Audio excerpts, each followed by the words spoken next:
All right. Good morning, everybody. We are at Wednesday already, and this morning we got lots of things to go to, lots of things to talk about, lots of people to see. Among them, our own Ryan Tillin. There he is. Hey, Ryan, how you doing, man? Ryan yourself.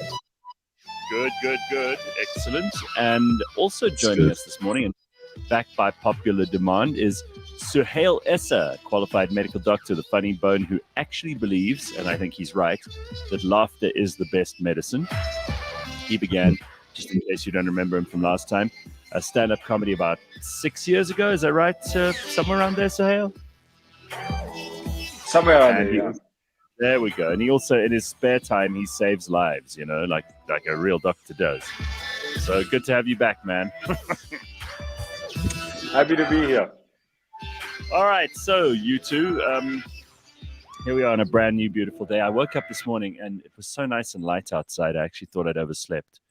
I went, that feeling when you wake up and you go, oh, God, I've overslept. It's the worst feeling for me because I just know that they're going to be, a couple of thousand people who are going to say, knew you were useless. to do this. It's a little it doesn't take long for them to catch on. No, not at all. All right. So, Suhayl, first of all, how are you doing since the last time we spoke to you? What's been happening? Great, man. Lots been happening. I think the last time I was on the show was earlier this year.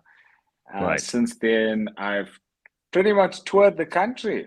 I'm not saying it has anything to do with me being on the Gareth show the last time, but the popularity has grown. I've toured the entire country, almost every province except the Northern Cape. But who goes there anyway?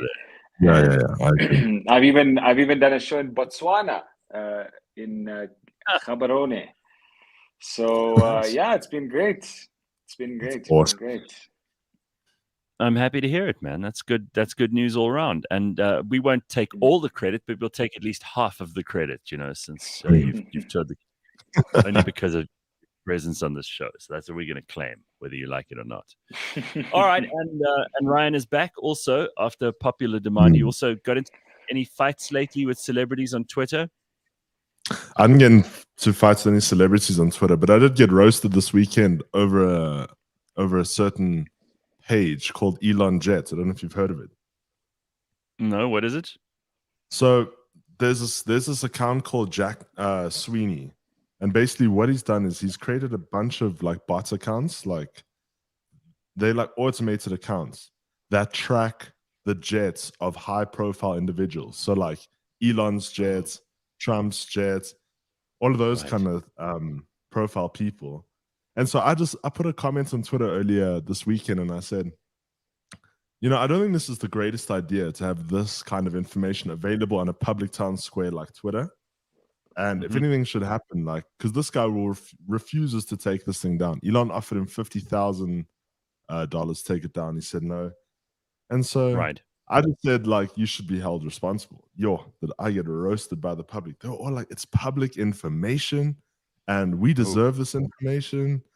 And I just brought up a debate, you're kind of putting a target on people's backs by having it available on Twitter. You know what I mean? Even though it is public information.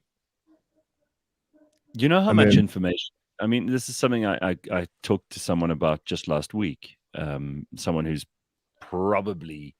he's certainly, got more to worry about than I do when it comes to his public persona. He's probably, he's got more reasons to be nervous on the internet than anyone else because he's well known and all of that stuff. And he was saying to me, he's actually had to pay quite a lot of money to scrub himself off the internet because of exactly this kind of thing that you are saying could be dangerous. I mean, we know that there are people with ill intentions all over the world, right? There are people who just have, they've got a bad attitude to something, or they don't really care about privacy, or they don't really care about property rights, or they don't really care about people and their families, whatever it might be. There are bad people out there. Not everybody's good. Exactly. And he was saying he's had to pay a lot of money in dollars over the years to kind of scrub not articles about himself that he didn't approve of or stories that he thought would paint him in a bad light. Just like getting rid of his personal home address, for example, so that he doesn't have to worry about his kids or his wife when he leaves the country for about a week. So he doesn't have to be concerned that someone pitches up at his front door. And this kind of fits into that category, right, Ryan? I mean, this is what you're talking about. You shouldn't, ordinary people, it isn't really necessary for them to know exactly where a jet is landing and taking off. I mean, there are people who will argue that that really should be public information. Well, I mean, the information is there, so you can log onto any website to go check it out. But I was just saying to then take that information, which is, I'm not saying it's easy to find, but it's already difficult to sort of find. I wouldn't know where to go look for it. And then put it on a Twitter page, which is so easy for me to access. You're kind of putting targets on people's backs, And then I got roasted that I'm a bootlicker and I got daddy issues with Elon Musk. And I was like, you guys have nothing better to do. Yeah. Imagine that's what you go to. Like, somebody here has raised a perfectly interesting debate issue. And what do? You start attacking them personally because you don't have any ammo. You're like, I don't have a good argument for this, so I'm just going to start insulting someone. That's pretty much what it is. But isn't that's most of Twitter? Yeah, it is. Absolutely, it is. I feel like Twitter is just personal attacks. I've never been on Twitter and say, oh wow, this is an interesting debate, which hasn't led to ad hominem arguments. No. It almost always leads to an ad hominem argument because people, to put it colloquially, prefer to play the man rather than the ball. So have much to say that makes sense about this or that you could actually disagree with on a logical, rational basis. So we'll just say, man, you're a fucking asshole. That's it. That's what they do. Yeah, pretty much. Have you got any strong feelings, though, about what kind of information should be public and what shouldn't? Because I'm very much a free information, free speech guy. I think as much information as we can share on the internet, let's share it. But there is some stuff that it doesn't make sense for people to have free access to. I wouldn't want anybody having access to anyone else's bank account, including SARS, by the way. I don't think they have any right to that either. I think they can look at you once they have reason to believe you're involved in criminal activity, because I think then, there's an interest in society and in the national interest. There's kind of something worth looking at there, because suddenly it becomes an issue to everyone else if someone is illegally getting their money and then trying to hide it. But for ordinary citizens who are doing legal things on a day-to-day basis, there's no reason anyone should have access to your bank except you. Do you agree? Yeah, I agree. What about where you live? Is that everybody's business? Where your kids go to school? Surely that's nobody's business. No, I don't think that should be in the public eye. No. What do you reckon are other things that shouldn't be anybody's business on the internet? Because the internet does, Ryan said it just now, he's not sure where you find this stuff, but there are places, and the dark web is something I've never understood. I don't know if I've ever been on there. I'm pretty much, if Google doesn't throw it up as a result, I don't think I've been there. I wouldn't know how. I don't type in URLs that look very complicated. Look funny, Yeah, so I wouldn't know if I've ever been on the dark web, but I believe you can find all kinds of things there. You can hire assassins. You can, look into people's kind of property registers. You can find out all kinds of things that you shouldn't be able to find out. How much do you reckon should stay out of the public eye, and how much do you reckon should be free information for everybody? Well, another point to make is I think no one should have your phone number unless you give it to them. We were at the office yesterday. I don't know where Gareth's gone, but we were at the office yesterday, and Simpiwe, who's our producer, she's been getting like 3 or 4 calls. Like, she gets like 3 calls a day from insurance people. I don't know where they get Simpiwe's number from, but she has to fight off. And in the beginning, when I was there, she was fighting them off. Like, she was just being very nice and letting them do their thing. And then now she doesn't really care, but she gets called 3 times a day. I'm so glad you brought this one up because it's a bugbear of mine. It happened to me yesterday. Now, according to the Protection of Personal Information Act, or the POPI Act, as they keep calling it, right? Yeah. These people are not allowed to do this. No one is allowed to sell a database with your number on, and yet this is happening all over the place. So you and I and everyone else have to comply with things like FICA, for example.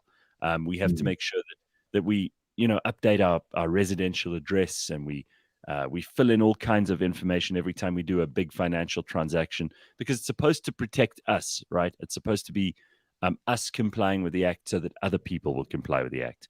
Well, it turns out that information is completely useless, even when you're going after a hard criminal. Then with Poppy, the idea here is that no company should be able to trade in your personal information, your phone number, your address, any of that stuff. And yet, like you say with Simpiwe, I mean, last night at 7 o'clock, right? 7 o'clock, I answer my phone, and it's from someone at Outsurance. Now, I'm only mentioning them because they record these calls anyway, right? They say at the beginning of the call, hello, sir, I'd just like to tell you that we're recording this call. So good. I hope you're recording this call because I've got a special message for you. Anyway, then the guy goes, we would just like to talk to you about a new product. So I say, stop right there. I go, look, you've called me 3 times today already. And because I've got Truecaller, I could see it was you. But this time I decided to answer. And he starts talking and go, just be quiet and listen, because this is being recorded and I want it to go to your boss and the boss's boss and the boss's boss and the boss's boss and the boss, until you get to that boardroom that all these idiots sit in, and they can all hear my message because it's important for them to know how people feel about them. I said, I don't have any problem with Outsurance. I never disliked Outsurance.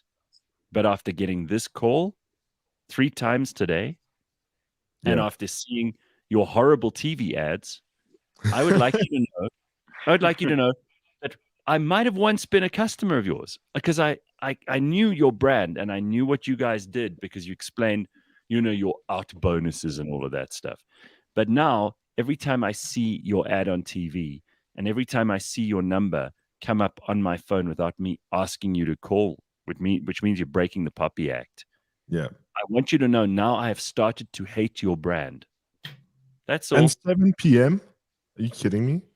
Yeah, and I didn't get angry, by the way. I didn't sound cross. I said it all very matter of fact. So I hope that recording reaches whoever's the marketing boss there, because I want them to know that what they're actually doing is, instead of doing what marketing and advertising should do, making people love a brand, making people remember a brand, it's making me hate them. Right? 100%. I've been called at the hospital whilst I was busy trying to resuscitate someone. I'm there and I'm being called like 3 times. And in fact, just before this person came in dying, I'd received a call and I was like, listen, please stop calling me. I'm very busy at the moment. And then they kept calling. So eventually what I did was, when they were calling whilst I was resuscitating this guy, I just answered the call and I was like, I'm just going to let them listen to this. Yeah. Adrenaline stat. Yeah. Well, so just explain, because a lot of people are going to think, well, what's a doctor doing with that in the operating room? But obviously, like anybody, I carry my phone into the studio even while I'm doing a show. And if someone calls me 3 times, that means it's a serious thing, right? It's urgent. If someone calls you once, you can ignore it. But if someone calls you 3 times, you think, oh shit, I better answer this because there might be a serious problem. Yeah, especially when I'm getting calls from other hospitals, other doctors, these types of things. Right. And so initially I'm always very nice, and then eventually I'm like, listen, man, I don't have time for this. Please stop calling me. I'm not interested. But yeah, it baffles me how these companies get away with it. Like, how do they get away with buying and selling our information? Yeah, well, the worst thing for me is not just the callers. Have you received those recorded ads that play on the phone call. That drives me even more insane. Okay, I got one of those last week as well. I'm so glad you brought that up too. While we're moaning, we may as well moan about this because this is extra. So oh my God, it's 9:30, 10 o'clock in the morning. And this call comes in, but it's, hey, do you want to know all about what we're doing this Christmas? But it's like a really annoying voice with this really stupid message I only listen to 5 seconds of, and then it's gone, right? But it's so goddamn irritating. And I'll tell you what, like, obviously Truecaller helps, but sometimes they don't pick it up. No. And then you answer it. And I know people who've become so weird about this that they actually won't even answer a call from a number they don't know at all. I'm which is getting crazy. like that now. I know, but it's probably not good in the long run, right? Because if there are a lot of people who are going to be calling you during your life who you don't know before they call you, and you could be missing out on something important. I mean, just yesterday, someone called me about something to do with business. I didn't know the number, but thank God I answered, right? Yeah, that's true. I mean, it would have been not. Anyway. All right. So do you want to moan about anything else before we change the subject? I did get scammed on one day only the other day, which the office thought was hilarious. Dory said I had to bring it up. Okay, tell me about it. Scammed. Well, it wasn't scam per se. I ordered a new laptop bag, right? So I thought I need a new laptop bag. It's been a while. I've had my bag for like 6 years, and I saw this bag on special for like $800. And so I ordered this thing, and I'm very excited about it. I showed like everyone at the office. I was like, "What do you guys think of this?" And it was on its way. So it arrived a week later, and no one heard of it again until yesterday. I brought it into the office, and when it arrived in this box, right? And I was like, hold on a second. For a laptop bag, that's a very small box. And so I have the bag here. Okay, let's have a look. Wow. This is the laptop bag that I ordered. That's meant to be a laptop bag? You couldn't even fit your toothbrush in there. Maybe I don't think I read. Is that a Mercedes logo on it? Yes, no, it was a Mercedes bag, right? So I bought this. Oh, okay. Thinking it was a bigger bag. The picture looked like it had a laptop in it, but I didn't read the dimension. And so I got this bag that's the size of my head that can barely fit a tablet in it. And I paid 800 Rand for it. I was so shocked. So do you think that this is mostly, hang on, Suhayl, I mean, is this mostly his fault? Because there's a part of me that's like, this is actually a bit, because you didn't check the dimensions, it's kind of your fault. Well, yes. Firstly, Mercedes-Benz laptop bag. I don't know if Mercedes-Benz specializes in laptop bags. Yeah. But I've never had a Mercedes-Benz laptop bag. That looks like a school bag. It looks like a grade 1 school bag. Looks like you would put a lunchbox, some books. In the picture, it looked a little better. You know what I mean? So what are you gonna do now? Are you gonna give it back? I'm just using it for camera stuff now. It's like equipment. Because I can see there's a tag. I saw the tag. The tag is still. Oh yeah, no. I feel like the tag's there. There was definitely hesitation if I was gonna keep it or not. But yeah. So that ends my moaning session for this morning. But I thought it was fun. People get ripped off all the time, and I'm glad that we have this place at least to complain about it. I mean, if we're going to moan about people who call you but they don't actually steal from you, then we're allowed to moan about people who steal from you. But I think this is a you problem, hey? Oh no, it was. I realized that's why when you buy something online, always check what you're buying. Check the dimensions. Yeah, when you said I got scammed, I was. Well, I felt like I got scammed. Something different. You scammed yourself. No. You might be able to sell it to Togozo because he says it's a cool bag. He likes it. George Meany from Auto Trader says, "Is that a 3-inch laptop bag?" Ryan, you can't even fit your water bottle in that, says Nico Kritzinger. And then Don says, you can return it within 1 week of receiving it. Yeah. I'm going to keep it. Just it's cool for like when you're traveling and stuff. But No, yeah, I was just shocked when it on arrival when I was like, damn, this box is that like quite small. You know? Yeah. Gavin says the worst is when you answer and go straight through to that holding tone. I think they purposely are taking us for a fool at times with these calls. Yeah. And they play such horrible music too. Yes. I don't know where they like.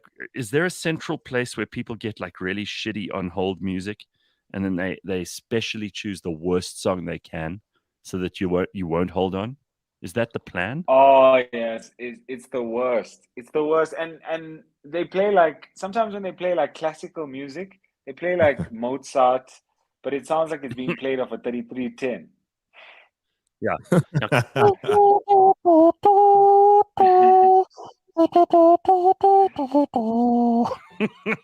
My favorite part is when you call someone, right? And you can hear someone's got scammed when that Jerusalem song starts playing in your ear while you're phoning them. And you're like, these people pushed the button. They either did it by accident or they thought it would be fun for one day. But now they're paying like R2 a day for this thing just to have on their caller tone. And it's just hilarious. Oh yeah, and sometimes the caller tone doesn't even match the person who you're calling. Yes. You know what I mean? Exactly. Like it's like Dua Lipa, but it's your grandfather. You know what I mean?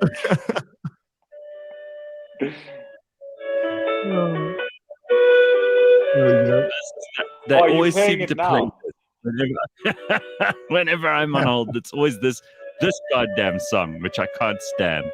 Anyway, there it is. All right.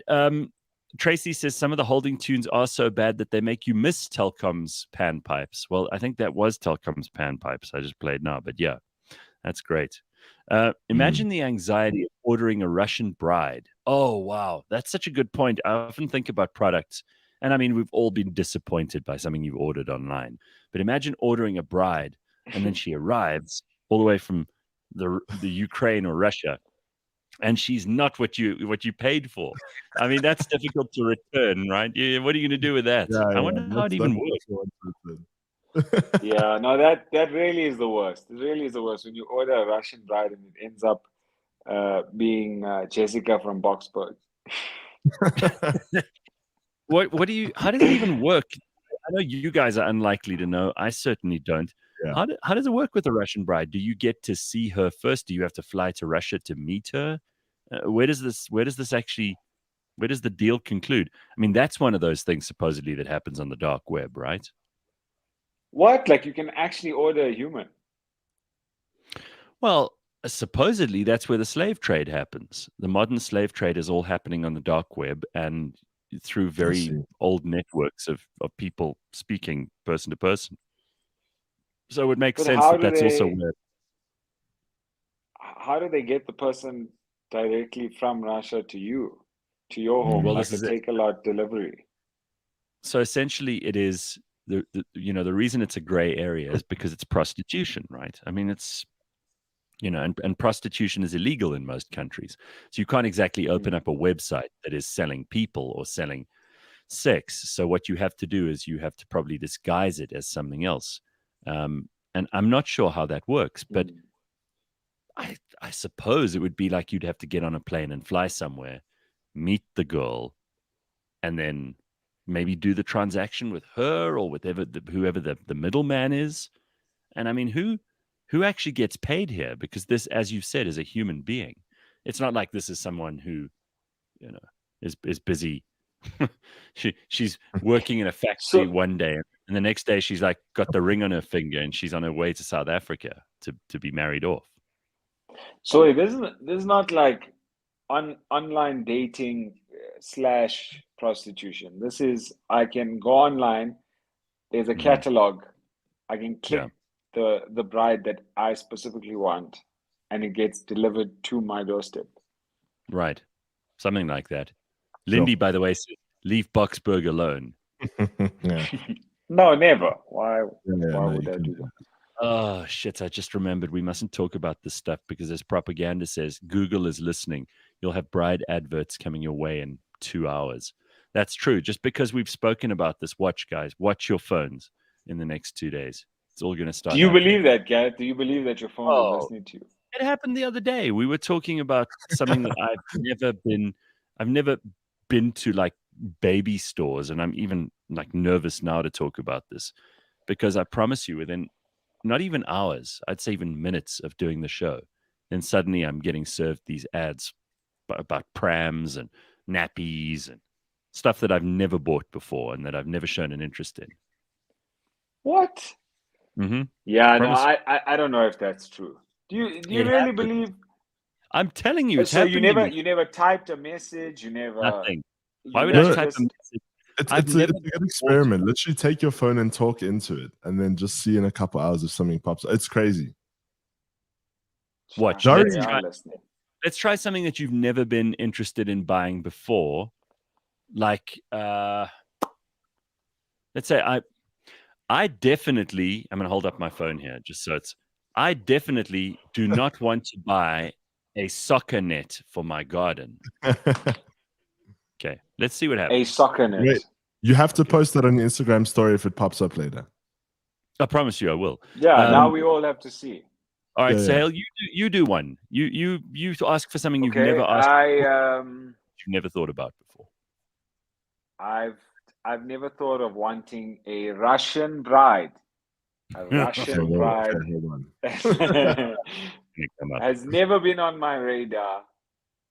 Okay, Ryan. Now, Ryan, ask for something weird.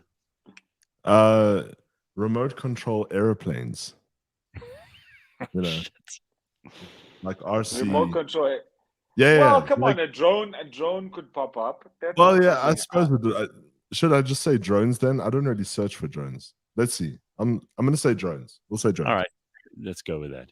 All right, Okay. guys, we report back in. Let's give it a whole week because maybe the algorithm is clever enough to try and disguise its obvious activity. But I guarantee you have some interest soon. Do you think it's that smart that it listened to us and was like, Well, these guys are trying to catch us. Let's lay low for a day or two, and then so all if- the Russian bride ads will come up. If it isn't that smart, and none of us get any ads for any of the stuff we've just spoken about, then people should not be paying the kind of exorbitant fees that they are to Google, Amazon, Instagram, Facebook, all of those companies, because then they're not as good as they're supposed to be, right? Then the AI isn't what it's cracked up to be, what supposedly these tech geniuses have been working on for 15, 20 years. So you can that's the upside to none of these ads coming through. The upside to getting these ads is that we know these things are actively listening to us, and then we've got to switch them off and keep them the hell away from ourselves, especially when you're having private conversations with people you really care about. Yeah. Let's see. Riet says, I know someone who, in inverted commas, ordered a bride from Russia 14 years ago. They've been together ever since. She learned English in the meantime. How's that? How's that? What? Mm-hmm. Wait, so it's not prostitution then? Well, I mean, technically not. You technically are dating someone, and then they fall in love with you, technically, but there's a transaction taking place here. So is it like a green card tell me. situation? Yeah, the lines are very blurry, right? Yeah, Tracy but I feel says, like in this case, she invested as well. I mean, she learned the English language. Oh, of course. Listen, if she's Shouldn't been have married, to learn that. She could have just sat there.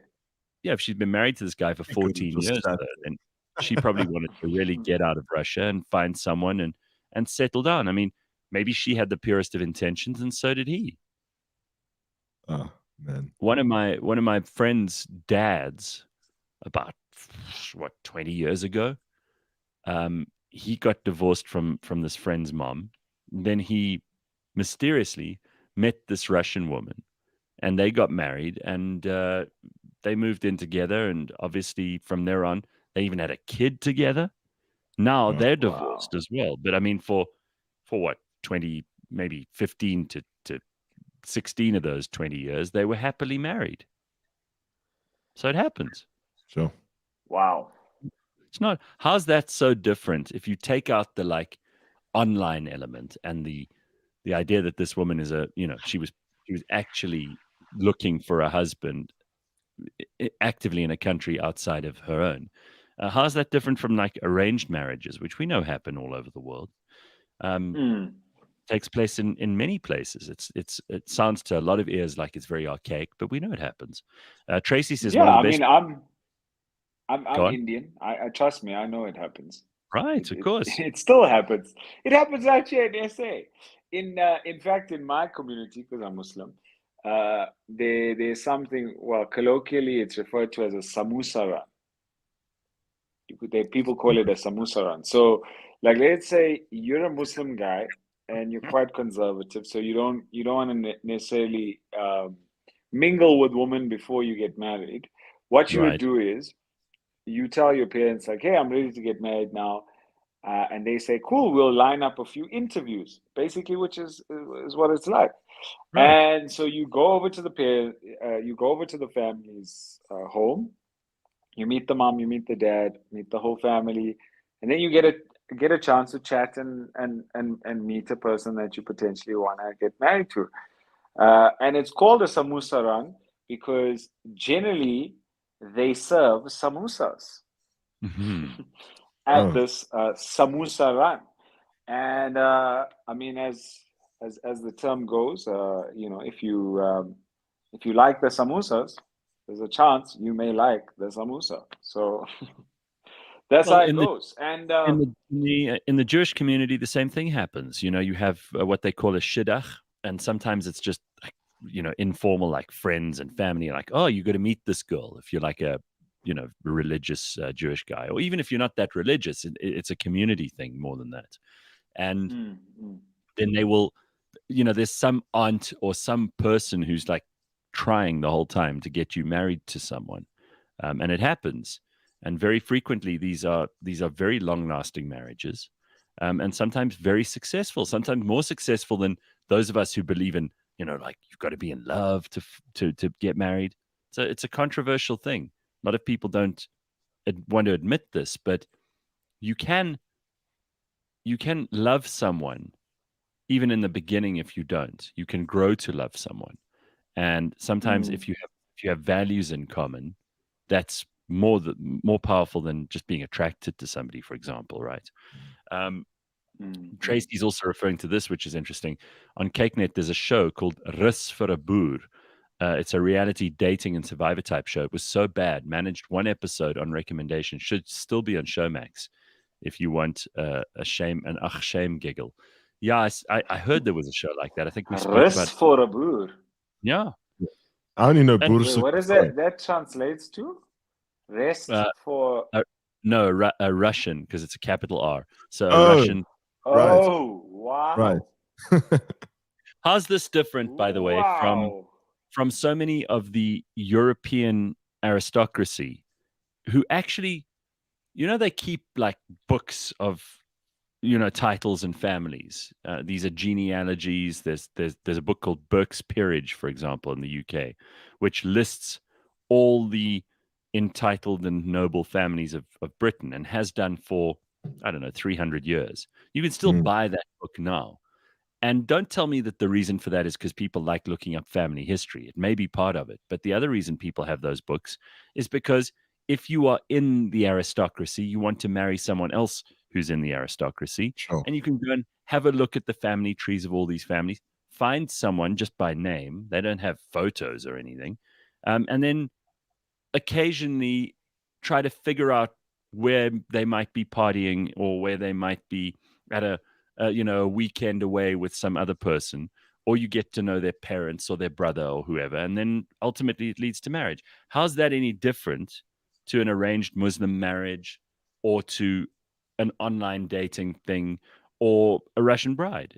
In essence, it's really just trying to bring two people together, isn't it? Yeah. So that's crazy. Yeah, my whole thing is, aside from what you were talking about, Gareth, but like, where do people find like these women? Is it friends of friends, or is there like a community of people that say, okay? Are you asking for a friend? No. I'm genuinely just curious about the whole arranged marriage thing. Are you interested? I can set you up on a Samoosa run. I can set you up. No, it's there's all good. like, so there's I'm just there curious. are actually matchmakers Mm. that still exists. Like it's an Mhm. actual business. There's a show on Netflix called Indian Matchmaker. It's actually quite entertaining, I found. So people are hired. They literally will come and you pay them for consultation. They come to your home. They look at your house. They ask you questions about what type of lifestyle you like leading, what are your values, what are you looking for in a partner, and then they have another database on the other hand where they've gone for other consultation to other people's homes, and then they try and actually create a match. So they'll give you Oh, proper wow. with full on biodata, height, age. And some people are really specific with exactly what they want. I want a woman who is 5'7", who Mm-hmm. can cook, who runs and is interested in all the sports. I'm like this one guy on the show. He had the most ridiculous list. He said she needs to be specifically shorter than him, but not too short. Not like between 5'3" and 5'5". She needs to love being at home, cooking, taking care of him, um, and also enjoys all the sports he enjoys. Hair color was a thing, and Sure. specific like job category. This guy had, he had a list, had a full Well, on list. But now, what's who what's who what's the makes the difference? decision? But what's the difference between that and, you go to a certain social event because you know there will be the kind of people that you're interested in meeting, and maybe you're a single guy or girl, and that's where you need to be on the market. And you use the word values, and maybe that's the central tent peg around which many people build these things. Mm. But to evaluate, you have to evaluate someone. You have to look at what kind of a life they currently lead, what sort of life they might want. And it may be the most important thing to you that your kids are tall, for example. Some people are really obsessed with that. I mean, I've got a friend who he will not date anyone. He's got a filter on all his dating apps, and he dates a lot. I mean, he goes out all the time. He's got a filter on his thing that cuts out any girl who's taller than him out immediately. Wow. Even if they're super hot, he's like not interested just because he can't deal with any Yeah, girl because he who's can't wear high heels. right. So Yeah. But I mean, this is his insecurity, right? I mean, it's like we all have one. At least he's honest about it. He just but cuts I them mean, out. it does look weird. Have you ever seen a tall woman with a short guy? It looks like a mother and a child going out for lunch, Like you don't want to be holding someone holding someone's hand Oh my god. while she walks you into the restaurant that you made No. reservations for. That's not fun. I get that. I 100% I get Yeah. No, it's. But now, who that. No who one makes really the wants. final decision in that thing? Because now, if it's an arranged marriage, is it the parents that come up with that sort of, or is it the So person? like I'll give you an example. One of my friends, he actually went through that process. He was like, I don't really want to go through this whole dating thing. I don't want to go and find someone. Basically, he told his mom, look, I'm looking for someone, kind of what I like. And so they'll sort of like put feelers out, like, oh, they chat to other people in the community. They're like, hey, this Mm. person is also interested in getting married. Oh, okay. Would you mind if we came over and, had a. So in a lot of these meetings, his family was also present at Mm. the Samoosa run. So they'll sit there. The mom and dad will also chat. They'll see how well they get along. So it's like a whole. You literally family with the other family. Are we Yeah. compatible as a family?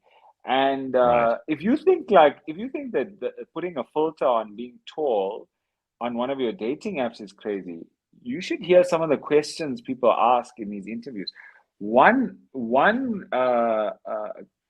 girl asked him, "Were you breastfed as a child?" That was one Oh of the wow. Sure. questions that, like she had a list of questions, things that were important to her, and she was like, "Were you breastfed as a child?" And he found this very bizarre. So at the end of the whole interview, he asked her like, "Why was that a question for you?" And she said, "Because I just want to know because I would assume if you were breastfed as a child, you probably want me to breastfeed your child. So, yeah. Well, yeah, you asked, people ask like hard hitting, like, oh, how much do you earn? How much do you earn? How many kids do you want? And those are like probably relatively reasonable questions. We've kind of come full circle, because we started off talking about how people are listening into your internet thing, but also how, you know, some of your information is out there, like your banking details or whatever. But how's that different to revealing your banking details to a prospective wife or husband, which these dating situations may get you into? Elon Chief Twat says there is something called ukutwala in the Xhosa culture. I think it's also in Zulu, where the female gets kidnapped and married to some old dude with the consent of the parents. Well, yeah, that's a bit of a misrepresentation of what it is, but there is something like that, where the ukutwala beast, the ukutwala cattle, are payment for an abduction, essentially. It's an old kind of tradition. It comes from the 1800s, where a guy would actually abduct a girl, and then her parents would ask for payment in cattle. So there are all kinds of practices. Some of them are ridiculous and stupid. Some of them are just tradition, and some of them are, you know, modern and have been figured out very recently. But John says, all this talk of samosas got me hungry now, craving a samosa. Love them. Well, clearly, we know where you're going after the show, no, Sean. Yeah. To get Carl yourself says, a Russian bride. Yeah, Suhayl, you basically described my wife there. She can't bake, but you must see her cook. Wow. I feel like that has a hidden meaning. Yeah, I think so. All right, let's just quickly look at a few headlines, because we don't have much time left, and we've got a brand new interview for you, which I think I might have spoken about before, but we haven't played yet on the show, coming up in just a little while. So just quickly, this is interesting.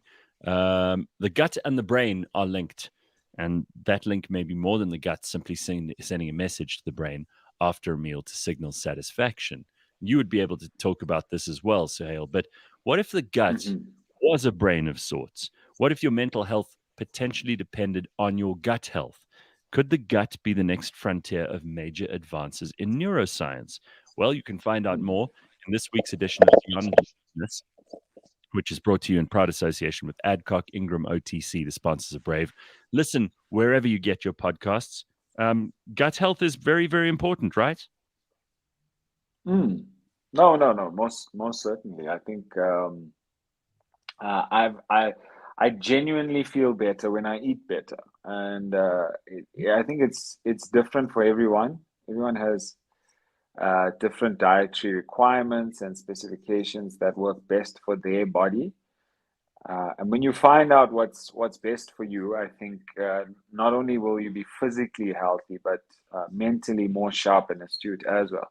Like, so for example, have you ever, everyone knows if you eat a very heavy carbohydrate rich meal, you're going to feel tired. You're going to feel more lethargic. You're not going to be as active as you should be.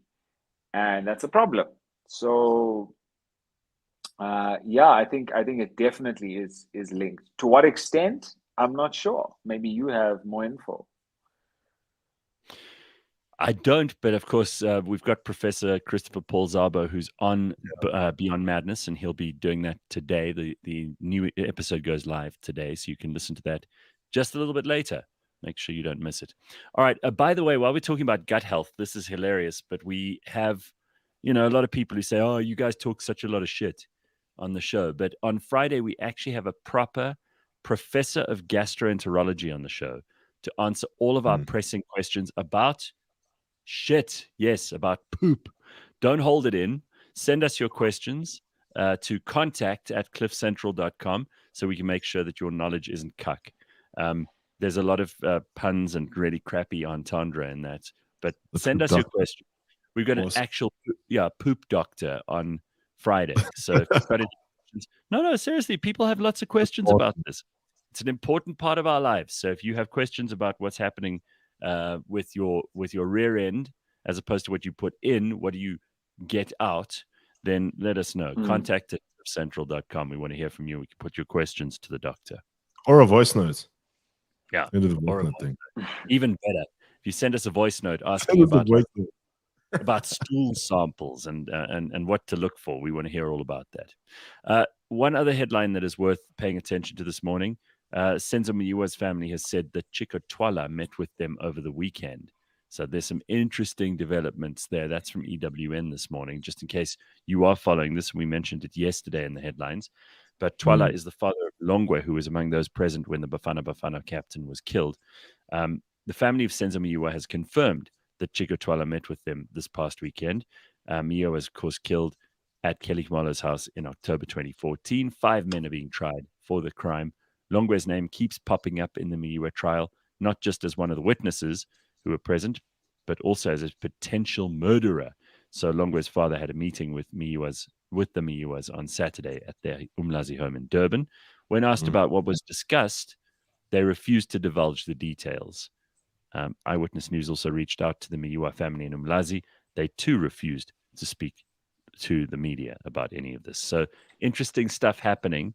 They'll reveal this, but they won't tell you what they talked about. So if anyone wants to know what this is about, they put a documentary up a couple months ago on Netflix about the Senzo Myiwa trial and the entire Netflix's, I think it's Netflix, yeah, that they've put together all the evidence and they've put it into a documentary, and I watched it and it's brilliant. So you should definitely take a look at that if you don't know what's going on. Now, these kinds of stories come out a lot, and I want to hear what Suhayl and Ryan and what you think about this, because from Business Insider South Africa, around 40% of South Africa says it's okay to lie about insurance claims and your income. So talk about, values. Around 40% of South Africans surveyed by a global data analytics company says they see nothing wrong with lying about insurance claims. People also say it's okay to exaggerate your income when you apply for a cell phone contract. Many of those surveyed see nothing wrong with inflating the value of property, and lying about income to get credit or to get a contract is fraud. But 40% of South Africans, according to this survey, are very happy to do that. What do you think of that, guys? Wow. Well, I mean, it's kind of like when you're sitting in a Samoosa run and someone asks you, hey, how much do you earn? And then you add a couple zeros. Is it okay? Legally, I don't know. Legally, is it okay? No, it's fraud. Yeah. Yeah, no, legally, I don't think it's right. What do you think of this, Ryan? Would you lie about income, or would you lie to the insurance companies? Because that obviously is part of it, to lie about insurance claims, because people fake these things all the time. By the way, if you get caught faking an insurance claim, you can get sent to jail. You can be fined a huge amount of money, and also they will put you on a blacklist where you won't be able to obtain insurance ever again. So there's some serious costs come into play if you do this. What do you think? Yeah, I don't think I could. I don't have that bone in my body. It's just I can't. So I could never do it. Yeah, I've never done it either, and I've had real reasons to claim from insurance, like writing off cars or whatever. And those are not things that I had to bullshit about anything, because they could see the evidence for themselves. But I do know that there are people who pretend their house was broken into, and that some very expensive watch was stolen. And of course, the insurance companies have seen a lot of this stuff, so they know what signs to look for if someone's bullshitting, right? Yeah. Yeah. No, I couldn't do it. All right. I can't say I've ever had to lie. Yeah. So. Yeah. No. Oh no! I was just going to say that, like, I've never had to lie, but I can obviously understand the incentive. People often, even at the hospital, so the government hospitals, they do the opposite, because if you earn above a threshold, then you actually have to pay a government hospital a certain amount. Like, for example, not everyone can just use the services for free. You can't just be a billionaire and say, hey, I'd like to use the government hospital because I just feel like it. And so you actually have to pay something if you earn in a specific bracket. So you will see sometimes, especially like people who have money from illegitimate sources, will come to the Right. hospital and go like, "Oh, I'm broke. I'm a car guard. I don't have any money. I need help." But he's wearing a Rolex. You know what I mean? So it's kind of Yeah, the but opposite. we also know that occasionally SARS will do these lifestyle audits, as they call them, and they'll go and check, Yes. what car you drive, what kind of house you live in, what you spend money on, because all of this information, as we discussed at the beginning of the show, is now available if you want to find it. You just have to know where to find it. And then these people can be checked out. So if you lie about this stuff, ultimately you will be caught out. I mean, very few people get away with it. But it's amazing to me how many people are putting this stuff on the internet voluntarily. They're like sharing information. They'll take pictures and video of a car that isn't even theirs and put it up on Instagram and make it look like it's theirs. And then they wonder why they suddenly get in a lifestyle audit. I wonder why suddenly people are interested in them that weren't interested in them before. Peter says, unluckily, with insurance, you have to inflate the value of your claim just to break even. Insurance companies take your money but struggle to pay you out fully when you claim. Well, that's why they have so much money to advertise, right? Yeah. And buy your data on the dark web. Correct, because they have all this money that they're not paying out in insurance claims, so they can then buy all the advertising to win over new customers. My domestic worker, says Robin, was a victim of ukutwala, which is terrible. I mean, that's just amazing that there are still people doing this stuff today, and not like not doing a modern version of it, but actually doing the old school, like abduction of a human being part of it. It's very weird, right? No, that very, is. very Yeah, it's interesting. unbelievable. Did it happen while she was at work? Because that is. Oh my God, imagine. So here's an interesting one too. And hang on, here it is. Geez, the Discovery guy cracked the Devil's Dorp case. Those guys are on it. Yeah, of course, the medical aid companies also have information, which, sometimes, especially like if you have an app that is constantly evaluating your driving, all of that information is being shared. And even other apps, they always ask you on these apps, do you mind if we share your information? I mean, I always go no, but I don't think it makes a difference. I think they still take your information anyway. They were actually saying TikTok is the worst app for that. They were literally saying TikTok is the most aggressively, I don't know how to put it. They literally just take all of your information. They say it's a big front. Right. Really? Yeah. They say that they use the videos. So people upload videos and, but as soon as you download it and you allow them access to your information, TikTok takes all of it. This is what I've read and heard. We've only got 4 minutes left. I just want to refer to this that Angus says here. I see Juju, that's Julius Malema, obviously, is trying to steal an old National Party trick and getting a book by Jacques Poe banned. Our Poisoned Land is now guaranteed to be another bestseller. Good luck, Jacques Poe. Juju should claim royalties. Well, I've got it here. There we go. I have the book, which I'm going to be reading, and we're going to hopefully get Jacques Poe on soon. Awesome. There must be a very good reason that Julius is trying to stop this book from being published, so I can't wait to see what it is. And of course, it's a big, fat book with lots of information in it, so it's going to take me a long time to get through this, but it seems pretty damn interesting. And Jacques Poe, the last time he came to be interviewed by me, we had to keep moving it so that nobody knew when the interview was, and then he pitched up with personal protection. Because at that stage, obviously, there were some people who didn't want him to publish.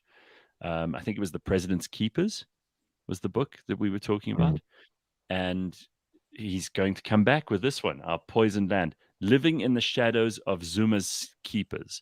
And then it says here on the back, Our Poisoned Land is Jacques Poe's sequel to the best-selling The President's Keepers, a publishing phenomenon and South Africa's fastest-selling book ever. It fearlessly exposed former President Jacob Zuma's darkest secrets. Our Poisoned Land is as riveting and explosive as its predecessor. Whew. Whoa. No, Let's I see wouldn't what read this book. Who? Yeah. Just for those of us who are not as clued up, who is Jacques Poe, and Jacques Poe is what is his background? Jacques Poe is a journalist. He's been around for a very, very long time. He's written a number of books, including obviously this last one, Our President's Keepers. And he was the executive producer of a special assignment current affairs program on SABC for a while.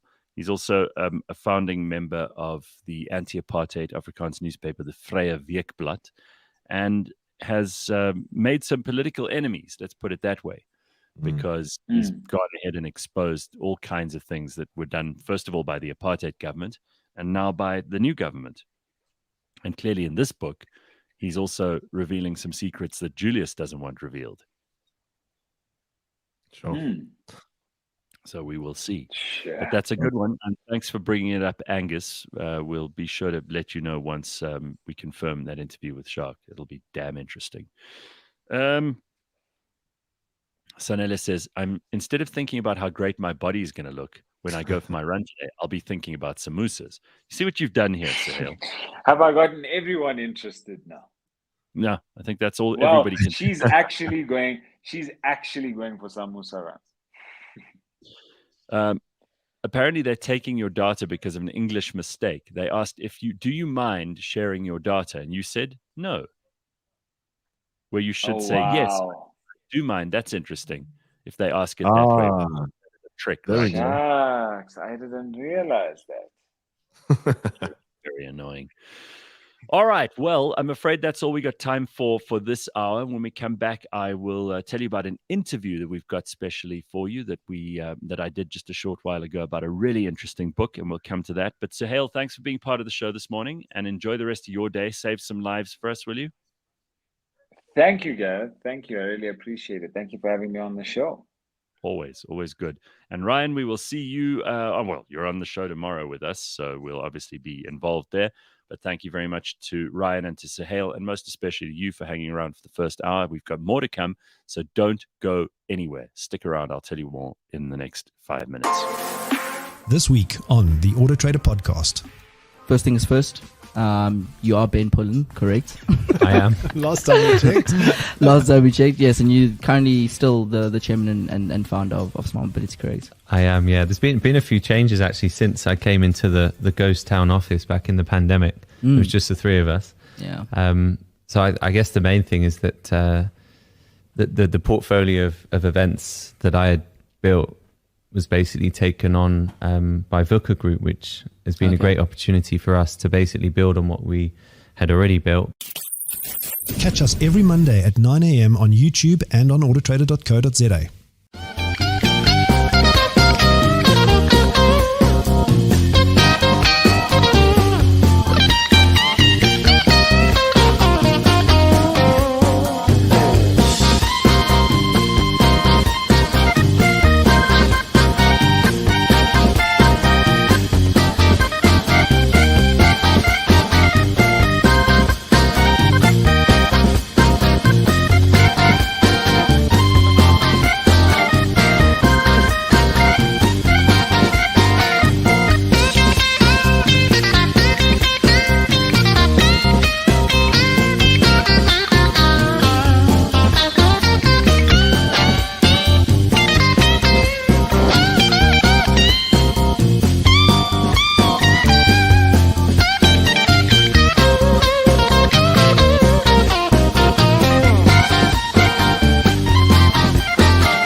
It's the decade that just won't go away, mainly because we won't let it. It's That 80s Show, the show that taste forgot. Every Friday, Paolo and Dori remember the 80s. Movies, music, fashion, Wham, Beachies, and the Hoff. If it was acceptable in the 80s, it will get you cancelled today. That 80s Show. New episode every Friday, live or as a podcast on cliffcentral.com.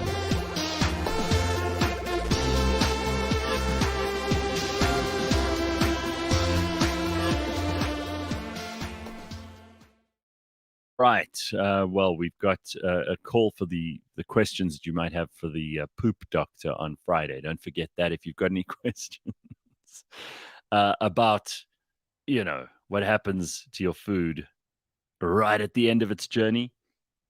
If you want to know what gut health is all about, you want to talk about how healthy or unhealthy your bathroom habits might be, you can send us those questions. contact@cliffcentral.com. No matter how embarrassing you think they are, we'll definitely put them to our professor of gastroenterology on Friday. So we need your questions in the meantime. Contact@cliffcentral.com. All right. We've got to move into something that I think could be quite interesting. Thomas Grant, KC. You can look him up. He's an English barrister. He's an author. He's also a polemicist.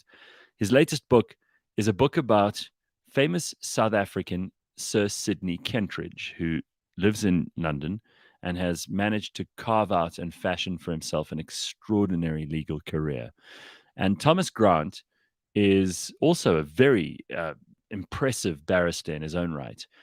And he goes about writing the histories of these legal personages, which I think is a really interesting and novel niche area of biography, as well as a niche area of the law. He's interested in some of the things that make law extremely theatrical, funny, entertaining, amusing, and that obviously take the law forward as well. And Sydney Kentridge obviously did that when he defended Nelson Mandela all those years ago. I think he's turning 100 soon, Sydney Kentridge. But it's the incredible story of this Apartheid South Africa trial. The Mandela Brief is what it's called. And in this discussion with Thomas Grant, we talk about Kentridge, we talk about the law, we talk about Russian oligarchs, and even mock trials of the dead. So I think you're going to find this quite interesting. Take a listen. It's available on podcast, or you can listen now and pass it around, especially to people who you know who are in the legal profession. They may find it even more interesting than you and I do. Take a listen. Thomas Grant is a barrister from England, but he's also a very, very talented man. He's written plays, I saw. You've participated in mock trials. You've done all kinds of interesting things. And you're also an author of great renown. Many books are already part of the bibliography here, but I'm most interested to talk to Thomas Grant today about his new book, which is called The Mandela Brief, which is the extraordinary story of Sir Sydney Kentridge, whose name is probably, and I should hope, something that is familiar to most South Africans. He was the famous anti-apartheid lawyer who not only defended Nelson Mandela in the Rivonia trials, but also Desmond Tutu and Albert Luthuli, so all our Nobel Prize winners. A very, very interesting story, and we'll get into that in a second. But first of all, welcome to South Africa. It's lovely to have you here. Gareth, thanks for having me. Sure. You really do have a very, very impressive CV, and I'll get to that in a little while, because I've always been fascinated by how the legal profession in England works, with the Inns of Court and Sure. What taking silk means, and why barristers are different to solicitors, and how it all works. And it's quite mired in a lot of tradition, which I think has actually created the impression for very many people, which is probably true, that people like you, and there are only few who can put QC behind their name, tend to be the smartest people in the legal profession. So KC now, KC, Gareth. that's right, quite right. Sorry. I mean, it's an easy mistake to make. We've been QCs for about 70 odd years. Isn't it a good thing that you aren't basing that on the Prime Minister, or you would have had to change it every Back and forth. days? Yes. Can I just say, I was in the Constitutional Court yesterday as an observer, Yes. seeing a absolutely fascinating case being argued in Johannesburg, and various of the advocates who I knew had invited me to come along and see it. And you're talking about traditions. One of the things that struck me was that the gowns that the SCs, the senior counsel, were wearing were exactly the same as the gowns that an English QC or KC wears, and the gowns that the junior barristers or advocates were wearing are exactly the same. Oh, really? You wear a different gown if you're a senior counsel as opposed to a junior. Have they abandoned wigs? Sadly, they've abandoned wigs, and I think they abandoned them quite a long time ago. But the bands are still there. Okay. And though we wear wing collars, which were detachable wing collars we put on with little studs, and I noticed that the South African advocates were wearing just regular shirts with the collars down and the bands coming down. I'm not criticizing in any way. I don't think it looks as good. I'll just say that. No, it is fascinating, and you've dealt with some really interesting cases. I hope we'll be able to touch on some of those through the course of this conversation. But first of all, why the story of Sydney Kentridge? I mean, I can tell that he's a really interesting man, and he's probably also quite well known to South Africans because of William Kentridge. Absolutely. As he says, I'm now in the happy position that my son is more famous than me. I think he's absolutely delighted by that. I think it's so rare in a family to have two absolutely iconic people in one generation from each other, and for both of them to have been so successful at such different things. Yeah, and it's an annus mirabilis for both of them. Sydney's turning 100 in November 22, so very close to where we are now. And William's had a Royal Academy in London one-man show, which I've been to, which is basically the whole of the Royal Academy taken over. Quite astonishing. Well, Sydney Kentridge, of course, is a man who has a very interesting history, not only in law. I mean, he's a personality, non paré. You know, he's the kind of guy who could probably spin a really good story himself. But for him to have some of this told by you, and really your writing is it's not only funny and clever and witty, but it's also really thorough, and you know what you're talking about. So it couldn't be the kind of thing that a pedestrian could write, especially when it comes to law. And I'm sure lawyers are very nervous about people writing their stories unless they're competent in some of the more complicated stuff. Well, you asked me a little while ago how I came about it, and I'm not necessarily the obvious person to write this book. And 4 years ago, I was not an expert in any way in South African history, and I know that South Africans are very, very punctilious about their history, and I've never known people who know more about their history than South Africans. It's quite astonishing. Really? So I've spoken to a lot of South Africans, and their understanding of their past seems to be infinitely greater and more profound than my own country people.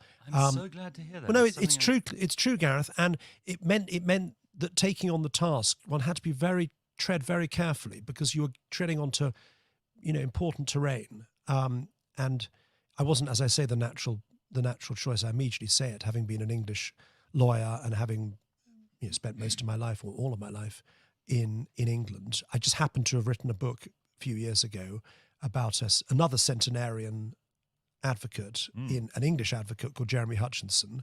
Right. And Sydney, who I knew from afar as a great man in England, wrote me a rather charming letter after the book came out and said he'd read it and had enjoyed it. And we met a couple of times, and I obviously enjoyed meeting him, but there we left it. And then a couple of years after that, or 3 years after that, a mutual friend who'd read my book about Jeremy came up to me and said, look, Sydney's now 96. He's got a lot of memories. He's got a lot of great stories, which we need to preserve and capture. And I think, Tom, as he put it, you should write Sydney's book. And I said, well, look, that's a huge undertaking, and not something I'm going to undertake lightly. And obviously we need to talk to Sydney first, because one can't just start blundering in. So we met Sydney a couple of times, and the mutual friend really knew Sydney quite well and was very, very friendly with him. And Sydney was pretty not immediately favourable to the idea. No, largely because he's a very modest man. Right. As he said to me and Edwin Glasgow, our mutual friend, who's interested in me? I'm an old man now. These are the things I did way in the past. They're historic now. I'm just not sure anyone's going to be interested in me. And we had to really persuade him that he was being, frankly, too modest. And once we'd really established that this was not a biography, although I write about some of his personal life, it's not a biography. It's a book about the work, not the man as a private man. He was gradually persuaded, and so after, and also I think the fact that he'd read my earlier book made him realize that I wasn't some fly-by-night figure. I would spend proper time researching the book and properly conveying it, because it's very easy to be very superficial about these things. And I was conscious that I didn't want to, given the contested territory we're in, you know, is obviously very important territory. One just couldn't be casual about it, and that was something that weighed heavy on me and throughout the process of writing the book, which lasted about two and a half years. It had to be. It was a short time because it really had to come out in his 100th year, which is this year, 2022. Well, when you mention things weighing heavily on you, I can't think of anything that must have weighed any more heavily than the responsibility of having to defend the Rivonia treason trialists.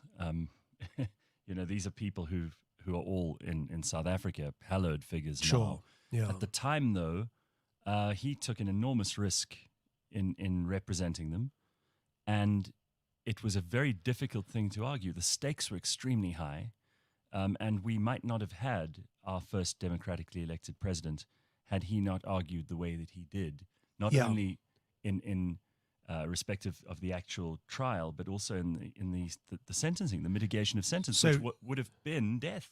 So Mandela was prosecuted many times. I mean, it's staggering that he was able to do all the things that he did in the 50s and 60s, because most of the time he was seen to be being pursued by the state. And yet at the same time, he was running the first black-owned and black-run attorney's practice in South Africa. Mandela and Sisulu and Tambo, which a firm that flourished for many years, and they had a huge practice. And in fact, when the book is called The Mandela Brief. There's a slight digression here, Gareth. The book is called The Mandela Brief, and the title is a slightly cheesy title, one might say, but it's a striking title at least. And the reason it was chosen in the first instance was because of Sydney's representation of Nelson Mandela. But quite late on in the writing of the book, I came across an English judge who'd been born in South Africa and had emigrated to England in the very early 1960s and had been an attorney as a very young man in Pretoria. And he said to me, "Do you know what, Tom? I remember receiving phone calls from Nelson Mandela, who was an attorney in Johannesburg, phoning me up and saying, look, I've got an appeal in Pretoria. I'd like you to be my agent, my solicitor's agent, my attorney's agent, to go along to the courtroom. And I've instructed as my advocate on behalf of the client a certain Mr. Kentridge." So Alan Ward is his name. He's a famous English judge now in retirement. Remembered sitting behind Sydney in the late 50s in the Pretoria court on the instructions of Nelson Mandela in Johannesburg, and that gave the meaning, the word or the phrase Mandela Brief, you know, another layer of meaning. So as Nelson Mandela, not only as a lay client, but also as a professional client as well. And then 2 years later, Mandela and a lot of the great figures of the anti-apartheid movement, as you mentioned, find themselves prosecuted in the treason trial, which is tried in Pretoria at the old synagogue, a remarkable building which had been sequestrated by the state for security trials. Spends 3 years. I mean, he was in his mid-30s, and he took on a case, Sydney, with a bunch of other wonderful and great advocates, I should say. He took on a case where initially 156 defendants were accused, the largest prosecution ever brought in South Africa, I think, or since, all accused of treason, which, as you say, carried a capital sentence. And for 3 years, between 1958 and 1961, with a couple of gaps, Sydney and some of his co-counsel go up every day from Johannesburg to Pretoria, defending Nelson Mandela and the other co-accused, and gradually they whittle away. A lot of the co-accused get acquitted or get the prosecution gets dropped. By the end, there are still 30 or so accused who are in jeopardy of their life, and he secures the acquittal. In fact, the acquittal. This is the first trial of all of them, and that was an astonishing. What a blow to the old government! Yeah, it was an astonishing blow to the government, and especially when one thinks this was not a jury trial. This was a trial. The stakes were absolutely against them. And they had there were 3 judges specially appointed by the Minister of Justice, two of whom had close links with the National Party, all, of course, white, middle-aged, middle-class or middle-upper-class men who one would have expected to be inclined to do the state's bidding and find these men and women guilty. But after 3 years of litigation, these three men, as the three judges, actually show just an interesting side to the apartheid regime, that the rule of law was not entirely killed off. This was a genuine courtroom. It wasn't like a Soviet people's courts. It wasn't a show trial.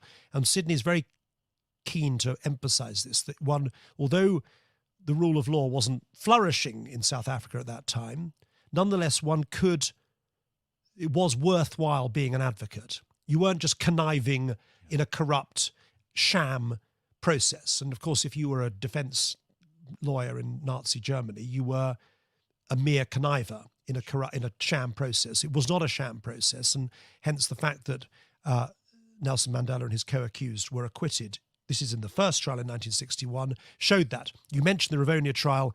That takes place in 1963 to 1964. Sadly, from my narrative, Sydney is not involved in that case for this relatively amusing reason. His client, he had a client in the Rivonia case called Bob Heppel, who was an Englishman and who was one of the accused. Bob Heppel is let out on bail before the trial starts, and Sydney's been lined up to represent Heppel at the trial. And of course, there were all the other great figures who were also lined up as accused. He was required to do that. Yeah, but Heppel then fled the country. He fled the country to England, then became a very illustrious figure in England. So Sydney had no brief. His client had bunked off. So in fact, the Rivonia trial, Sydney wasn't at. Yeah. And that was and Nelson Mandela and the co-accused were represented by a great figure who's, I think, very well known in this country still. And I think an airport may be now named after him, Bram Fischer. Absolutely. Who was a huge friend of Sydney's, and they were colleagues in chambers together. Sydney was led by him. He was his junior in a lot of cases. And eventually, as I write in the book, 2 years after Fischer hadn't secured Mandela's acquittal, because that was essential impossibility, but as you say, had secured his life, because he wasn't famously was not sentenced to death when everyone thought that was a real risk. Fischer then achieves this great feat.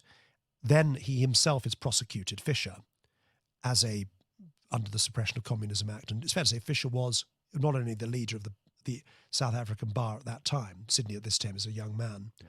He's not only the leader of the South African bar, he's also the de facto leader of the South African Communist Party. Quite extraordinary. This eminent commercial and criminal silk, who's, all the mining companies want to instruct Fischer, right. All the insurance and banking companies want to instruct Fischer in their grand commercial cases. At the same time, he is a communist, and at the same time, he's working to perpetrate and to expand the struggle. And he's then prosecuted. And who does he turn to defend him? Fischer, this is. Yep. And there's a very complicated story which I won't go into, but he turns to his junior colleague in his group, in his chambers, as we say in England, Sydney Kentridge. And Sydney has the melancholy task, we're now in 1965-66, has the melancholy task of defending his former leader against charges of not treason, but sabotage-related charges. An impossible task, actually, because the evidence was overwhelming. And Fischer was not in any way ashamed of what he'd done. And took the view that I've committed crimes, but they shouldn't be crimes. I've done the right thing. And Sydney has to spend 5 or 6 days defending him as best he can. And you talk, Gareth, about the death penalty. One of Sydney's most powerful memories, which he relayed to me, was after his friend and former leader and colleague, Bram Fischer, been convicted. And again, he was convicted for crimes that carried a potential death penalty. He then witnessed Sydney, the prosecutor, so another advocate, standing up and saying to the judge, we, on the behalf of the state, suggest that the proper sentence in this case against Mr. Fischer, QC, as he was still a QC because he'd become a QC before the Republic, should be sentenced to death. And Sydney thought that was the most outrageous thing he ever heard, or one of the most outrageous things he ever heard in a courtroom, was to hear another advocate positively advocating the death sentence for, at that time, the most famous and most respected advocate in South Africa. Well, history has probably been much less kind to that no-name advocate than it has been to Bram Fischer. But you the way you so meticulously told this story now, and this is what I loved about the book, is that you've gone into a tremendous amount of detail and effort to make sure that you get it right. I'm sure that's because Sydney would have wanted it to be right before. And I couldn't and you wouldn't, in you any wouldn't- way stand it being wrong, because it would have been a humiliation, and B, just an unthinkable thing, because one has got important history in one's hands, and one doesn't want to But trifle what with it. What a story. This could be a movie. Well, if anyone's out there. Yeah, I mean, someone should be looking at this for a movie. It really, though, the way you tell it, it's despite the fact that you said you didn't really know much about South African history before you took on the project. I mean, you speak as if you've been lecturing in history for the last 20 years. It's kind of you to say so, Gareth. It's fair to say I read a lot of books. I read a lot of transcripts of trials. I interviewed a lot of great South Africans who I've become very friendly with and who've been really helpful to me. I really want to emphasize that there's a huge body of advocates and attorneys and judges of this country who I sent emails to out of the blue saying, look, I'm doing this project. I'd really love to talk to you on Zoom. I couldn't get out here because of the pandemic. I'd love to talk to you on Zoom and interview if you wouldn't mind. And to a man and a woman, they all said, I'd love to talk about Sydney. I can't think of anything I'd prefer to do. I'd like to do more. They were so keen and so generous with their time. So that was great. But just to go back, Gareth, if I may, you talk about films. Yeah. Sydney has been portrayed himself in a film before. After the Biko inquest of 1977, which was, of course, an event that your listeners will need no reminding of, an English playwright, or in fact, a South African playwright, wrote a play of the inquest, which was, in fact, it was more a collation than a play, but nonetheless very artfully done, a 2-hour summation of the inquest, which was drawn entirely from the transcript of the inquest. And it was a famous play in its day, and it was put on in the London theatres. There's a famous story, if I may digress from myself, where Sydney went to the opening night of the play at the Riverside Theatre in London, and he went with his friend Bernard Levin, who was obviously a famous journalist, and went to see the play, and the play commences, and the magistrate, played by an actor, says, "Yes, Mr. Kentridge," in the way that it's your turn to now advocate. And it was said, Sydney claims it's completely apocryphal, that when the magistrate, as played by whoever the actor was, said, "Yes, Mr. Kentridge," Sydney stood up as if he was back there in the courtroom. Incredible. That was Bernard Levin's story. Sydney claims it's not true, but it's still a great story. But it was then turned into a film, this play. I didn't know this. And the man who portrayed Kentridge, one of my absolutely favourite actors, Albert Finney, played Kentridge and one can still see it somewhere. Played it very well. Played Sydney very well. Again, there seem to be so many historical threads that are all interwoven in this story, and I think some people are fortunate to be born at a particular time and in a particular place to be able to participate in history the way that someone like Sydney Kentridge did. Well, he certainly participated in it. I mean, he spent a good deal of his early life fighting in the war. He was in the South African Air Force for a long time, and as a result, only came to the bar at the relatively late age of 27, because 4 years of his early life were taken up, or 4 or 5 years taken up with the war. But also to do these tremendously important and historic things, and to have been the advocate for these people at that time, and being in your 30s, that's extraordinary. He obviously had there's a streak of genius there. I mean, there are people in the law, I'm sure you're one of them, I'm sure you know many of them, who are just extraordinarily clever people, and they are adept at this in a way that it can't all be attributed to experience and training. Some people take to it like a duck to water. I've seen it happen. Gareth, I'm so pleased you have such a high and positive view of the legal profession. No, I know that. Many people, I have to confess to you, have a slightly more jaded opinion of the legal profession. I do know some advocates who I would use the word moron to describe. Okay, yeah. But the ones I'm talking about, like Sydney Kentridge, the reason they're so stellar and they stand out so much is because there's something special about them. Well, I've been a barrister in London for quite a few years, and while I was growing up in the law and as a junior, the name Kentridge was a huge name in England because, as I mentioned in the book, and as probably known to a lot of your listeners, Kentridge left South Africa gradually. It wasn't a one day I'm practicing in South Africa, the next day I'm practicing in London. He shifted his practice over a period of time during the late 70s and early 80s and into the mid 80s to London and set up as a barrister in London, practicing in London. And he, by the time I came to the bar in the early to mid 1990s, he was the most famous barrister in London, and he was he had this aura about him, and that is extraordinary because London is not a place where outsiders can necessarily break in to the legal profession easily. A lot of barristers in London who are all vying for the big briefs, and within 10 or so years of arriving properly and full time in London, Sydney was the leading advocate in London. He's now in his 60s. So there is something undoubtedly very special about him. I will say that, and the book has been described by some as tending towards the hagiographical. And Gareth, I have to confess, I plead guilty to that charge, but with as I've said before, not the worst thing to with mitigating circumstances.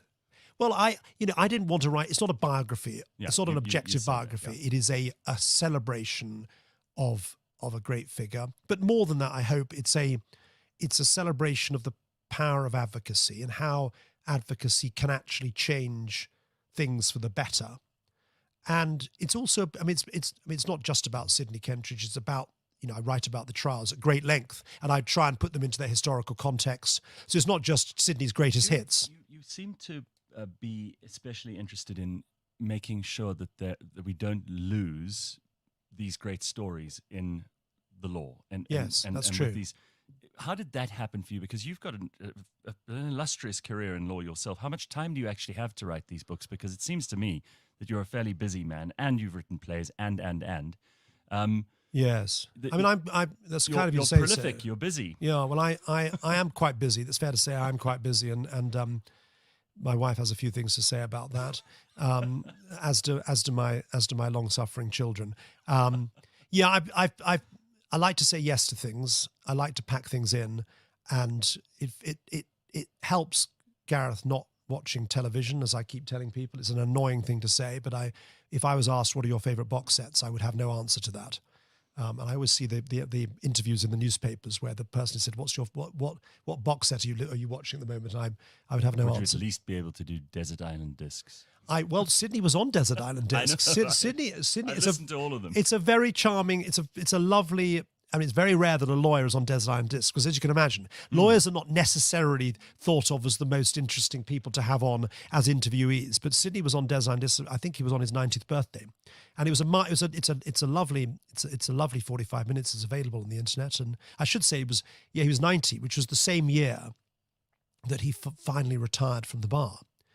One of my favourite stories about Sydney is that he was on his 90th birthday. So this is in 2012, November 2012, he was retained in Great Britain's, in the United Kingdom's Supreme Court, which is like the top court of the land, in some very, very complicated appeal relating to complicated legal matters. And it was like there were 6 parties, there were hundreds of lawyers came into the Supreme Court, and Sydney, on his 90th birthday, stood up and made his submissions to the Supreme Court. And I think unprecedentedly in the Supreme Court history, or probably the history of any courtroom in England, the judges all wished him a happy birthday.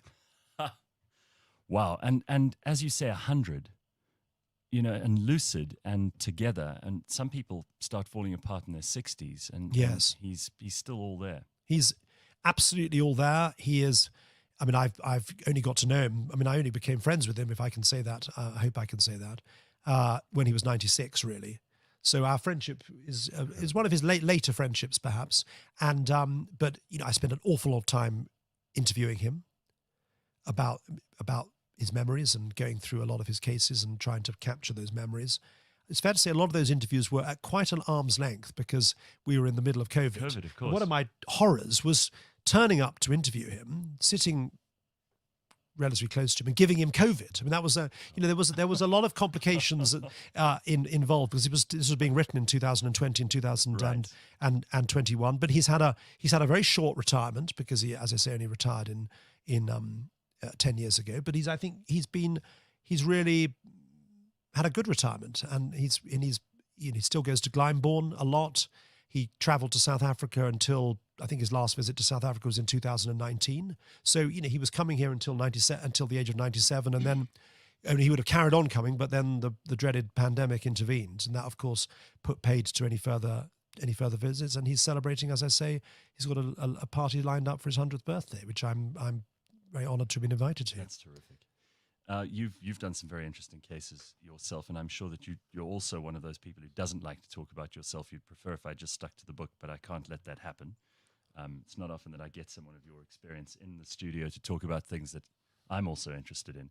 I mean, among other things, you represented Boris Berezovsky, didn't you?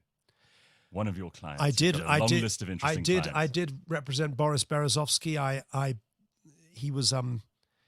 You may remember he had sued Abramovich for, I think, £3 billion of the largest claim in British history, and I wasn't involved at that stage, and he then lost the case. Contingency there would have been nice. Yeah.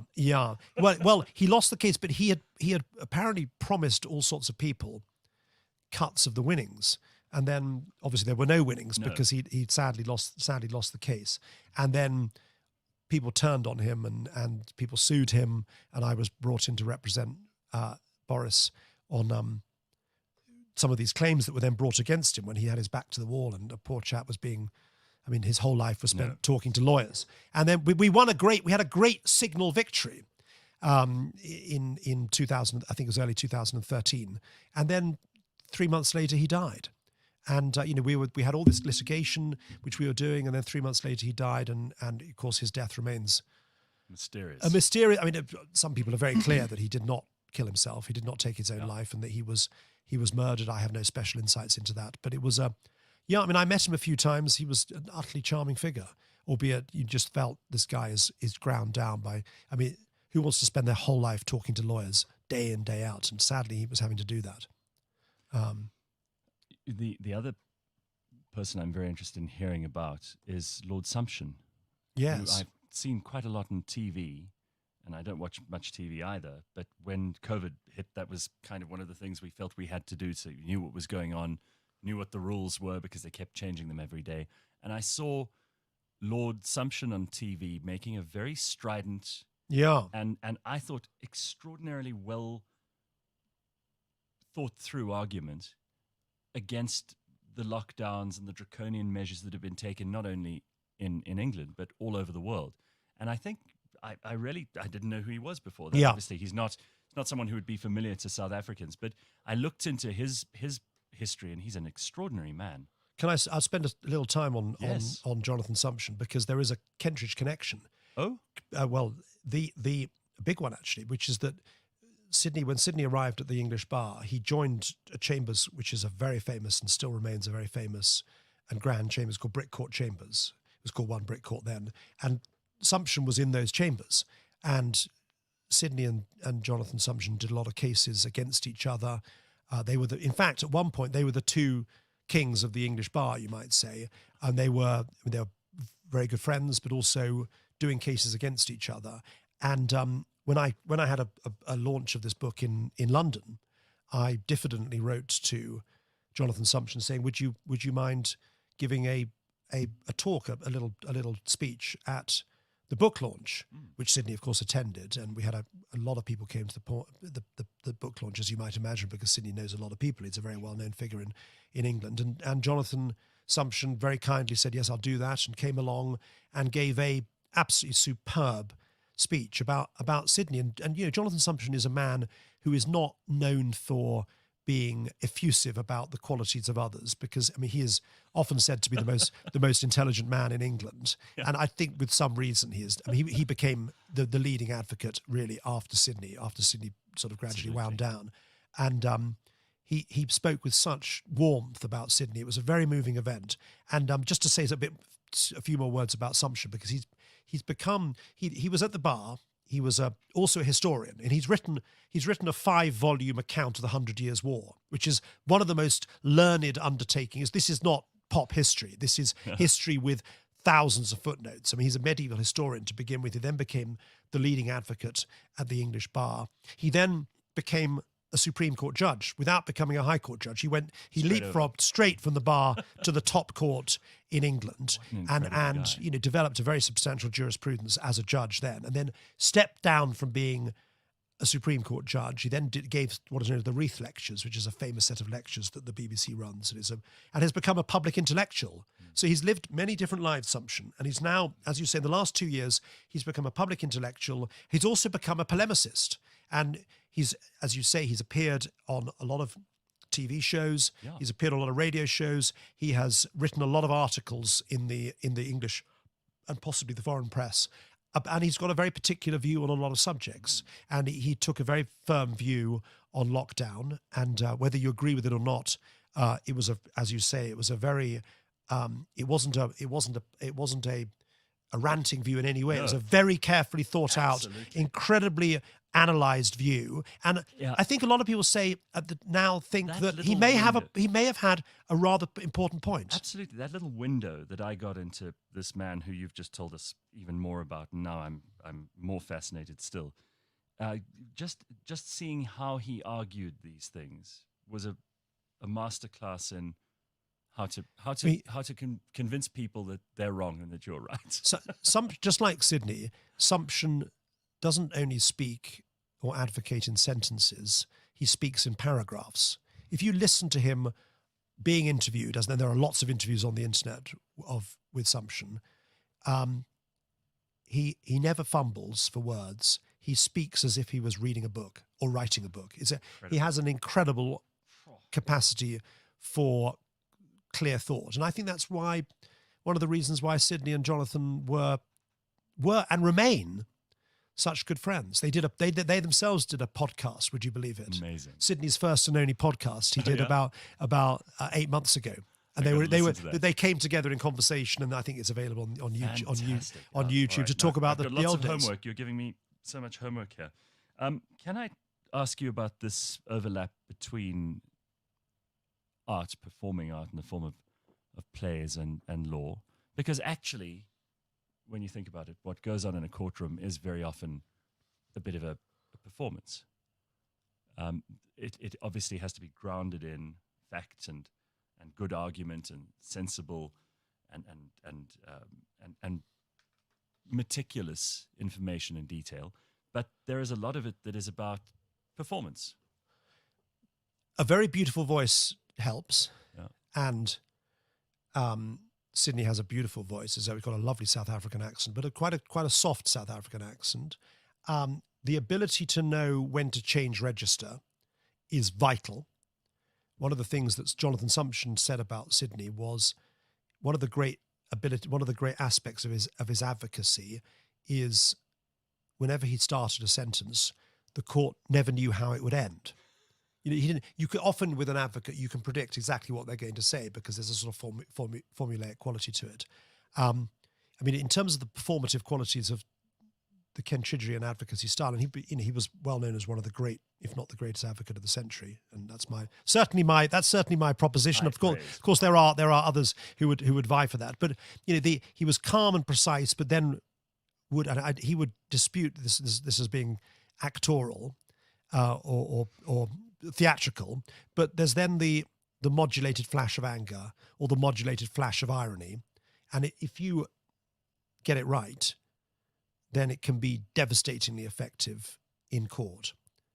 But you've got to modulate. You can't just be permanently angry.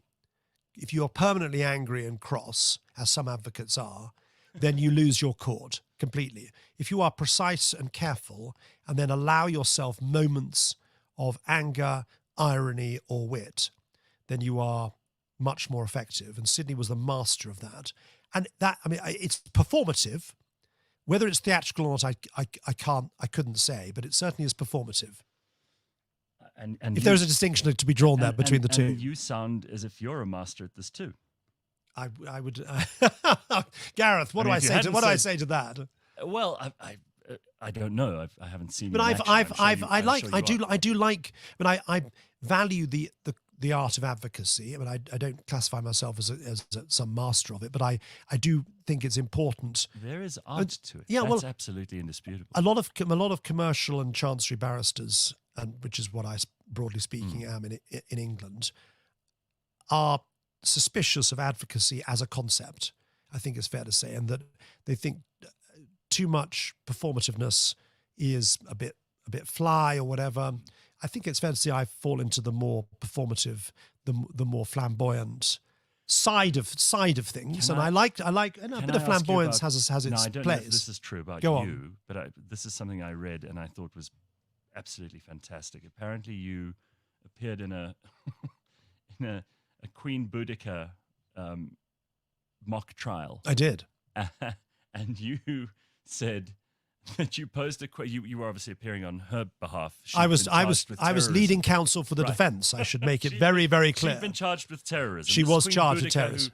Who famously attacked the Romans and tried to free the Britons. Absolutely. She was the famous queen and rode bare-breasted, and there's a statue of her just outside of Westminster. I think that's right, yeah.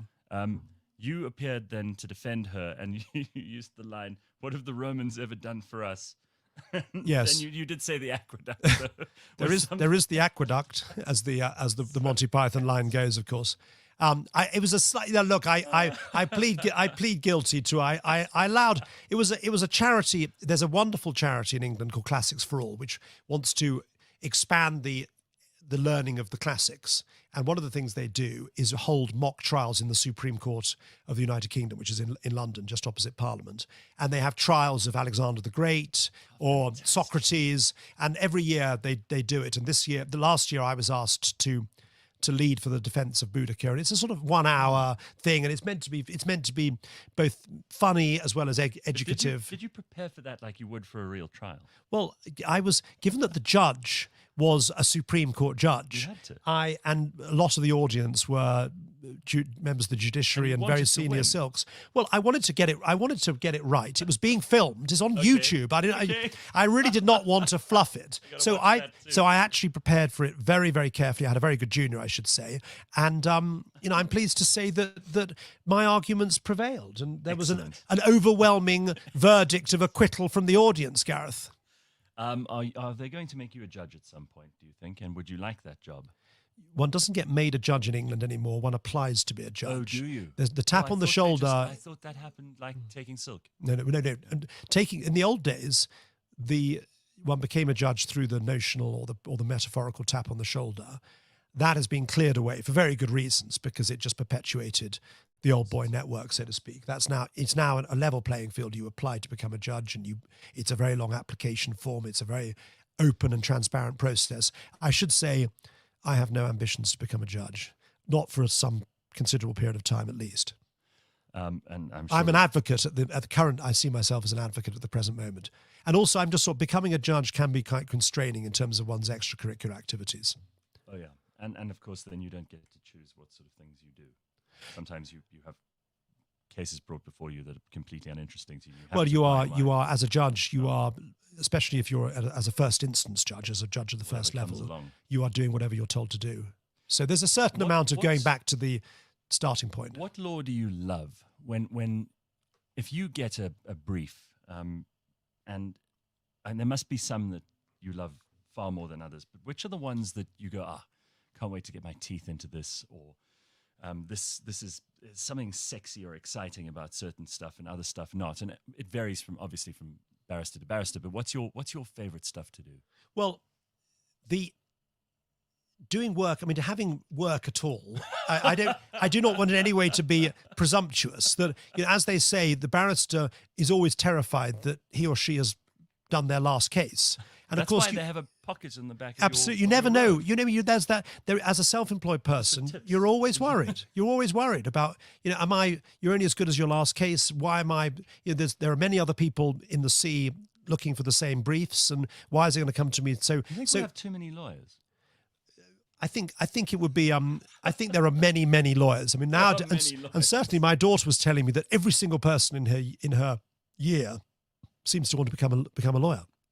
It's seen as a thing to jump into.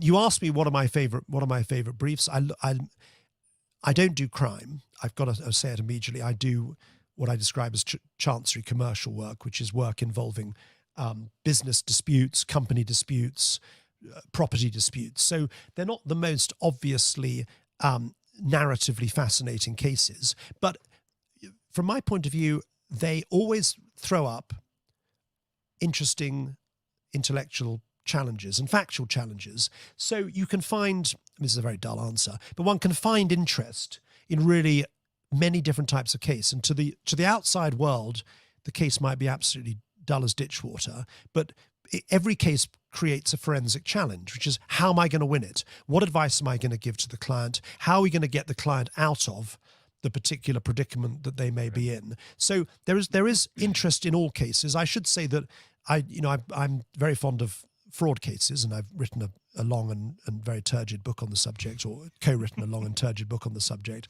And fraud is quite a big area, and it generates quite a lot of courtroom action. And in fact, one of the most well-known cases I was involved with, although many other lawyers were as well, was a case against a Kazakh oligarch called Mukhtar Ablyazov, who was alleged to have been involved in, I think, the largest fraud in world legal history. He was alleged to have defrauded several $1 billion from a particular Kazakh bank.